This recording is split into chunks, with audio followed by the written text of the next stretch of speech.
சர்வசக்திக்கு என் வணக்கம். எல்லா அவன் துணை காரக ஜோதிடம் அரியலூர் திருஞான சம்பந்த ஜோதிடர். நான் காட்டப்பட்டு வரும் தமிழ் ஜோதிடம். அதுக்கு நவக்கிரக தமிழ் ஜோதிடம் என்று பெயர். இது காரக ஜோதிடம் என்று பெயர் வைத்து இந்த எண்ணியத்தை நான் சொல்லிக் கொண்டு வருகின்றேன். வார்த்தடிப்படை ஜாதக பலன் ஒவ்வொன்றும் ஒவ்வொரு வார்த்தை அடிப்படையிலே, சாணத்தின் அடிப்படையில், கிரகத்தின் அடிப்படையில், ராசிநாதன் அடிப்படையில் நடந்து கொண்டு இருப்பதைத்தான் நான் உருவாக்கப்பட்ட எண்களை தான் வார்த்தை அடிப்படையில் மிக துல்லியமாக காட்டப்பட்டு வருகிறது, சொல்லி கொண்டு வருகின்றேன். அதான் இந்த எண்கிணி தான். வார்த்தை அடிப்படை ஜாதக பலன். அடங்களுக்கு 5 எழுத்து. அந்த 5 எழுத்துக்குரிய எண்களில் 1, 5, 8, 1, 1 இதெல்லாம் கூட்டாக 16. அதோடைய விதி என்பது 7. அடங்கள் என்றால் பக்கத்து கொள்ளக்காரங்களுடைய பெயர் தான். அதான் அடங்கள். அடங்கள் என்றால் பக்கத்து நிலத்துக்காரவங்க, பக்கத்து வீட்டுக்காரவங்க யார் இருக்காங்க, அதுதான் அடங்கலுங்கிறது. அதான் அடங்களுடைய விதியின் 7. அடங்களுக்கு 5 எழுத்து. அந்த 5 எழுத்துக்குரிய 1, 5, 8, 1, 1 இதெல்லாம் கூட்டாக 16. அதோடைய விதி என்பது 7. இப்போ அடங்களுடைய விதியின் 7. அடுத்ததாக பட்டாவுக்கு 4 எழுத்து. அந்த 4 எழுத்துக்குரிய 9, 2, 3 3 எழுத்து தான். பட்டாவுக்கு 3 எழுத்து தான். அந்த 3 எழுத்துக்குரிய 9, 2, 3 இதெல்லாம் கூட்டாக 14. அதோடைய விதி என்பது 5. பட்டா 5ஆம் இடத்து பலன். அடுத்தது சிட்டாவுக்கு 3 எழுத்து. அந்த 3 எழுத்துக்குரிய 4, 2, 3 இதெல்லாம் கூட்டாக 9. அப்போ சிட்டாவுடைய விதியின் 9, பட்டாவுடைய விதியின் 5. பட்டா சிட்டா எல்லாம் ஒன்று தான். அடுத்து பத்திரம். பத்திரங்கிறதுக்கு 5 எழுத்து. அந்த 5 எழுத்துக்குரிய 9, 4, 8, 3, 7 எல்லாம் கூட்டாக 31. அதோடைய விதி என்பது 4. அப்போ பத்திரத்துடைய விதியின் 4. பத்திரம் என்றால் யார் நிலம், எத்தனை சென்ட், எத்தனை ஏக்கரு, எத்தனை ஏர்ஸ் இருக்குது, எத்தனை ஹெக்டேர் இருக்குங்கிறது தான். அவர் இத்தனை ஹெக்டேர் எழுதியிருக்காரு அப்படிங்கிறது தான் அந்த பட்டா. இது பத்திரம். பத்திரத்துடைய விதியின் 4. அப்போ பத்திரங்கிறது அதை வைத்து கொண்டு தான் விற்கிறவங்களுக்கு பகிர்ந்து தருவது, பிரித்து கொடுக்குறத பத்திரத்தை வச்சு தான். பத்திரத்தில் எத்தனை சென்ட் எழுதியிருக்கு அதுதான். அதான் பத்திரம். பத்திரத்தினுடைய விதியின் 4. பத்திரத்துக்கு 4 எழுத்து. அந்த 4 எழுத்து. பத்திரத்துக்கு 5 எழுத்து. அந்த 5 எழுத்துக்குரிய எண்கள் 9, 4, 8, 3, 7 எல்லாம் கூட்டாக 31. அதோடைய விதி என்பது 4. அப்போ பத்திரம். பத்திரத்தினுடைய விதியின் 4. அடுத்தது அடப்பு. அடப்புன்னா அதான் வேலி. அதுக்கு அடப்புன்னு தான் சொல்கிறது. அது நாகரிகமாக வயலின்னு சொல்கிறது.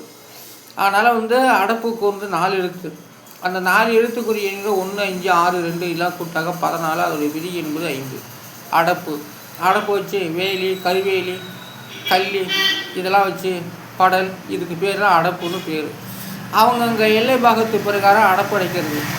அதனால் அடப்போட விதியின் 5. அடுத்து கொடி.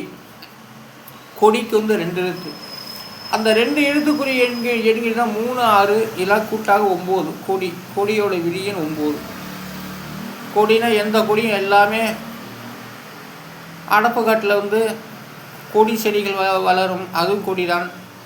இன்று அரசியல்வாதிகள் ஏற்றுவது அதுவும் கொடி தான். கொடியேற்ற போகிறேன் அப்படின்னு சொல்லுவாங்க. கொடியேற்றுறாங்க, கட்சி கொடியேற்றுறாங்க, தேசிய கொடியேற்றுறாங்க, சுதந்திர கொடியேற்றுறாங்க அப்படிங்கிறது. அதுக்கும் இதுதான், இதுக்கும் அதுதான். அதனால் கொடியோட விதியின் 9. கொடிக்கு 2 எழுத்து. அந்த 2 எழுத்துக்குரிய 3, 6 இதெல்லாம் கூட்டாக 9. அதாவது கொடியோட விதியின் 9. அடுத்ததாக மடி. மடிக்கு 2 எழுத்து. அந்த 2 எழுத்துக்குரிய 1, 6 இதெல்லாம் கூட்டாக 7. அதனால் மடியோட விதியின் 7. அடுத்த தாய்மடி. தாய்மடிக்கு 4 எழுத்து. அந்த 4 எழுத்துக்குரிய 5, 8, 1, 6 இதெல்லாம் கூட்டாக 20. அதோடைய விதி என்பது 2. இப்போ தாய்மடியோட விதியின் 2. அடுத்ததாக வளமுடன். வளமுடன் என்ற வார்த்தைக்கு 5 எழுத்து. அந்த 5 எழுத்துக்குரிய 5, 7, 3, 5, 6 எல்லாம் கூட்டாக 26. அதோடைய விதி என்கிறது 8. வளமுடன் என்ற ஒரு வார்த்தைக்கு விதியின் 8. 8ஆம் இடம் தான் வளமுடன். அந்த 8ஆம் இடத்துல நல்ல கிரகங்கள் இருந்துவிட்டால், வலிமையான கிரகங்கள் இருந்துவிட்டால் அவர் வளமுடன் என்ற ஒரு வார்த்தையை பயன் கொடுக்கும். அடுத்தது புராணம். புராணத்துக்கு 4 எழுத்து. அந்த 4 எழுத்துக்குரிய எழுத 2 1 6 7 எல்லாம் கூட்டாக 16 அதோட விதிங்கிறது 7. அப்போ புராணத்துக்கு வந்து விதியின் 7. புராணத்துக்கு வந்து விதியின் 7. அடுத்தது கபடிக்கு வந்து 3 எழுத்து. அந்த 3 எழுத்துக்குரிய எழுது 1 9 6 எல்லாம் கூட்டாக 16 அதோட விதி என்பது 7. அப்போ கபடியோட விதியின் 7. அடுத்தது கிரிக்கெட்டுக்கு வந்து 5 எழுத்து. அந்த 5 எழுத்துக்குரிய 2 4 7 4 2 எல்லாம் கூட்டாக 19 அதோடைய விதி என்பது 1. அப்போ கிரிக்கெட்டுக்கு விதி எண் 1. அடுத்து அந்த கொக்குக்கு 3 எழுத்து. அந்த 3 எழுத்துக்குரிய 3 7 3 எல்லாம் கூட்டாக 13 அதோடைய விதி என்பது 4. கொக்குக்கு வந்து விதி 4. 4ஆம் இடம் தான். கொக்குக்கு வந்து மரக்கிளையெல்லாம் பிடிக்காது, நுனியில் இலை மேலே தான் உட்காரும். அதுக்கு ஒரு ஒரு விளக்கம் குச்சளவுக்கு உள்ள இதில் தான் உட்காரும் கொக்கு வந்து கிளையிலே உட்கார ஆசைப்படாது. உச்சி கிளையில் நுனியில் போய் உட்காரும் கொக்கு. அதான் கொக்குக்கு வந்து விதியின் 4. அடுத்த அந்த காகம்னு சொல்லுவோம். எல்லாம் பார்க்குறவங்க காக்கான்னு தான் சொல்லுவாங்க. அந்த காக்காவுக்கு 3 எழுத்துங்க. அந்த 3 எழுத்துக்குரிய எண்கிணிதம் 8 7 8 எல்லாம் கூட்டா 23 அதோட விதி என்பது 5. அப்போ காக்காவுக்கு வந்து விதியின் 5ஆம் இடம். அடுத்து அந்த நத்தைக்கு 3 எழுத்து. அந்த 3 எழுத்துக்குரிய 8 4 2 எல்லாம் கூட்டாக 14 அதோடைய விதி என்பது 5. நத்தைக்கு வந்து 5ஆம் இடம்.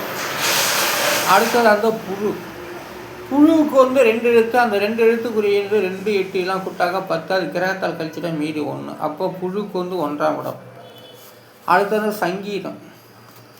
சங்கீதங்கிறதுக்கு வந்து 5 எழுத்து. அந்த 5 எழுத்துக்குரிய எண்கிணிதம் சங்கீதத்துக்கு 5 எழுத்து தான். அதுக்கு நான் எண்கிணிதம் போடலை. அதனால் வந்து புழுக்கு வந்து விதியின் 1. அடுத்து வந்து அடங்களுக்கு வந்து 4 எழுத்து 5 எழுத்து. அந்த 5 எழுத்துக்குரிய எண்ணிக்கை 1 5 8 1 1 எல்லாம் கூட்டாக 16 அதோடைய விதி என்பது 7. அப்போ அடங்களுடைய விதியின் 7. அடுத்து அந்த குருவிக்கு வந்து 3 எழுத்து. அந்த 3 எழுத்துக்குரிய 3 5 6 எல்லாம் கூட்டாக 16 அதோடைய விதி என்பது 5. அப்போ குருவிக்கு வந்து விதியின் 5ஆம் இடம். குருவிக்கு பாருங்கள் 5ஆம் இடத்துக்கு பலன் வருகிறது. அடுத்து அந்த பட்டாவுக்கு 3 எழுத்து. அந்த 3 எழுத்துக்குரிய 9 2 3 எல்லாம் கூட்டாக 14 அதோடைய விதி என்பது 5. அப்போ பட்டாவுக்கு வந்து 5ஆம் இடம். அடுத்தது சிட்டாவுக்கு வந்து விதியின் 9. அதற்குரிய எண்ணிதான் 4 2 3 எல்லாம் கூட்டினாக்கா 9. அப்போ சிட்டா 9ஆம் இடம். அடுத்த பத்திரத்துக்கு 5 எழுத்து. அந்த 5 எழுத்துக்குரிய 9 4 8 3 7 எல்லாம் கூட்டாக 31 அதோடைய விதி என்பது 4. பத்திரத்துக்கு வந்து 4ஆம் இடம். அடுத்து வந்து அடப்புக்கு வந்து 4 எழுத்து. அந்த 4 எழுத்துக்குரிய 1 5 6 2 எல்லாம் கூட்டாக 14 அதோடைய விதி என்பது 5. அடப்பு வந்து 5ஆம் இடம். அடப்புங்கிற வார்த்தை நிறையா இடம் இருக்குது. ஒரு பைப்பு அடைச்சிக்கிட்டாலும் அதை அடப்புன்னு சொல்லுவாங்க. இன்னும் நிறைய இடத்துல வந்து வடப்பு என்ற ஒரு வார்த்தை வந்து பயன்பட்டு வருகிறது. ஆனால் வந்து அடுத்தது கொடிக்கு வந்து 2 எழுத்து. 2 எழுத்துக்குரிய 3 6 எல்லாம் கூட்டாக்கா 9 கொடிக்கு வந்து 9ஆம் இடம். மடிக்கு வந்து என்கிற 1 6 எல்லாம் கூட்டாக விதி 7. அதனுடைய விதியின் கீழ் 7. தாய்மடிக்கு வந்து 4 எழுத்து. தாய்மடிக்கு வந்து 4 எழுத்துனா அதற்குரிய விதிங்கிறது 2. அதற்குரிய என்கிறது 5 8 1 6 எல்லாம் கூட்டாக 20. அதோடைய விதி என்பது 2. அடுத்தது வளமுடன் என்ற ஒரு வார்த்தைக்கு வந்து 5 எழுத்து. அந்த 5 எழுத்துக்குரிய 5 7 3 5 6 எல்லாம் கூட்டாக 26. அதோடைய விதி என்கிறது 8. 8ஆம் இடம் தான் வளமுடன் என்ற வார்த்தைக்கு பலன் கொடுக்கப்பட்டு வருகிறது. 8வது வளமுடன் என்ற வார்த்தையை ஒரு மனிதனுக்கு நினைத்து விட்டால் வாழ்க்கையில் வளமுடன் நன்றாக இருக்கலாம். அடுத்தது புராணத்துக்கு 4 எழுத்து. அந்த 4 எழுத்துக்குரிய 2 1 6 7 எல்லாம் கூட்டாக 16. அதோடைய விதி என்பது 7. புராணத்துக்கு வந்து விதியின் 7ஆம் இடம். அடுத்து அந்த கபடிக்கு வந்து 3 எழுத்து. அந்த 3 எழுத்துக்குரிய 1 9 6 எல்லாம் கூட்டாக 16. அதோடைய விதி என்பது 7. கபடியோட விதியின் 7. அடுத்து அந்த கிரிக்கெட்டுக்கு வந்து 5 எழுத்து. அந்த 5 எழுத்துக்குரிய 2 4 7 4 2 எல்லாம் கூட்டாக 19. அதோடைய விதி என்பது 1. அப்போ கிரிக்கெட்டுக்கு வந்து 1ஆம் இடம். அடுத்து அந்த கொக்குக்கு வந்து 3 எழுத்து. அந்த 3 எழுத்துக்குரிய 3 7 3 எல்லாம் கூட்டாக 13. அதோடைய விதி என்பது 4. அப்போ கொக்குக்கு வந்து 4ஆம் இடம். அடுத்து அந்த காக்காவுக்கு 3 எழுத்து. அந்த 3 எழுத்துக்குரிய 8 7 8 எல்லாம் கூட்டாக 23. அதோடைய விதி என்பது 5. அப்போ காக்கா என்ற வார்த்தைக்கு விதியின் 5. காகம் என்ற ஒரு வார்த்தையெல்லாம் ஏற்றின் பிறகு சொல்லலாம். ஆனால் காக்கா என்ற ஒரு வார்த்தை வந்து வார்த்தை அடிப்படையில் சொல்லப்படுகிறது. அடுத்து அந்த நத்தைக்கு வந்து 3 எழுத்து. அந்த 3 எழுத்துக்குரிய 8 4 2 எல்லாம் கூட்டாக 14. அதோடைய விதி என்பது 5. அப்போ வந்து நத்தைக்கு வந்து 5ஆம் இடம். அடுத்து அந்த புழுக்கு வந்து 2 எழுத்து. அந்த 2 எழுத்துக்குரிய 2 8 எல்லாம் கூட்டாக 10. அதோடைய விதி என்பது 1. இப்போ புழுக்கு வந்து 1ஆம் இடம். அடுத்து அந்த குருவிக்கு 3 எழுத்து. அதோடைய விதி என்பது 5. அதற்குரிய எண்கிடம் 3 5 6 எல்லாம் கூட்டாக 14. அதோடைய விதி என்பது 5. அப்போ வந்து குருவிக்கு வந்து 5ஆம் இடம்.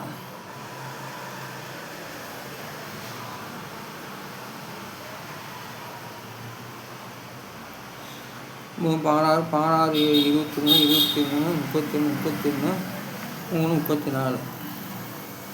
சங்கீதத்துக்கு வந்து 7. சங்கீதத்துக்கு வந்து விதியின் 7ங்க. அந்த 7க்கு வந்து அதற்குரிய எண்கணிதம் வந்து 3 8 9 7 7 எல்லாம் கூட்டாக 34. அதோடைய விதி என்பது 7. அப்போ சங்கீதத்துக்கு வந்து விதியின் 7ஆம் இடம். 7 சங்கீதம் என்ற வார்த்தைக்கு விதியின் 7. 7 சுரங்களுக்குன்னு சொல்லலாம். அப்படி போட்டால் 7 வருங்க. அதனால் வந்து சங்கீதத்துக்கு வந்து விதியின் 7. அதற்குரிய எண்கிடம் 3 8 9 7 7 எல்லாம் கூட்டால் 34. அதோடைய விதி என்பது 7. இப்போ சங்கீதத்துடைய விதியின் 7. குருவிக்கு வந்து 3 எழுத்து.